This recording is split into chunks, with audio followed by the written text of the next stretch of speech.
তো গাইস দেবদার মুভি ধূমকেতুকে কিন্তু কোনোরকমভাবে থামিয়ে রাখা যাচ্ছে না বা আটকে রাখা যাচ্ছে না। এই মুভিটা দিনের পর দিন যেভাবে বক্স অফিস কালেকশন করছে সেটা ভাই আসলেই একটা অবিশ্বাস্য রেকর্ড।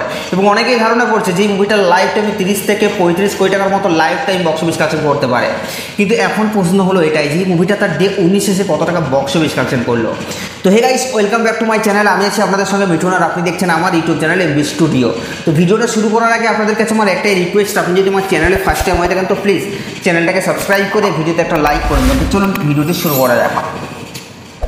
তো গাইস, যেমনটা আমি আপনাদেরকে ভিডিও শুরুতেই বললাম যে দেবদার মুভি ধূমকেতুকে কিন্তু কোনোরকমভাবে থামিয়ে রাখা যাচ্ছে না বা আটকে রাখা যাচ্ছে না। এই মুভিটা ভাই একটা আলাদাই খেলা খেলছে বাংলার বক্স অফিসে, এবং শুধুমাত্র ওয়েস্ট বেঙ্গলের বক্স অফিসে বললেই ভুল হবে, কারণ মুভিটা ন্যাশনালি কিন্তু ভালো পারফর্ম করছে।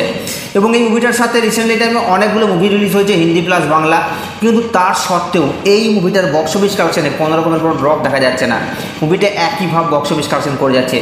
এবং বিভিন্ন নিউজ পোর্টালের সোর্স যেটা বলছে, যদি পুজো পর্যন্ত মুভিটা এরকমই কন্টিনিউ ব্যবসা করতে থাকে তাহলে মুভিটা লাইফ টাইমে 40 থেকে 45 কোটি টাকার বক্স অফিস কালেকশন করতে পারে। তার মানে আপনি বুঝতে পারছেন মুভিটার ক্রেজ কী লেভেলের আছে। এবং আমারও মনে হয় যে মুভিটা অলরেডি 40 কোটি টাকার বক্স অফিস কালেকশন করবে। তো দেবদার মুভি ধূমকেতুতে একটা আলাদাই খেলা দেখাচ্ছে বাংলার বক্স অফিস, সেটা আমরা প্রত্যেকেই জানি।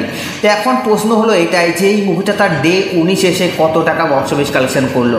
তো গাইস, আপনাদেরকে আমি জানিয়ে দিই দেবদার মুভি ধূমকেতু তার ডে 19 এসে একটা মারাত্মক লেভেলের বক্স অফিস কালেকশন করেছে, যেটা কেউ প্রেডিকশন করেনি। সেটাই হচ্ছে, আমরা জানি এটা হচ্ছে উইকেন্ডে, তারপরেও কিন্তু উইকডেতেও যেভাবে বক্স অফিস কালেকশন করেছে মুভিটা ভাই আসলেই অবিশ্বাস্য একটা রেকর্ড। এবং এই সমস্ত রেকর্ড শুধুমাত্র দেবদাকে দিয়েই সম্ভব, এবং এই জন্যই দেবদাকে মেগা স্টার বলা হয়।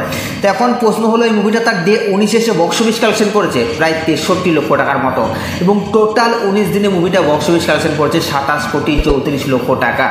তো গাইস, এই মুভিটার বক্স অফিস কালেকশন নিয়ে আপনাদের কি মতামত আপনারা নিজের কমেন্টে অবশ্যই জানাবেন। আর এই সাবস্ক্রাইব করে দাও নেক্সট ভিডিওর জন্য।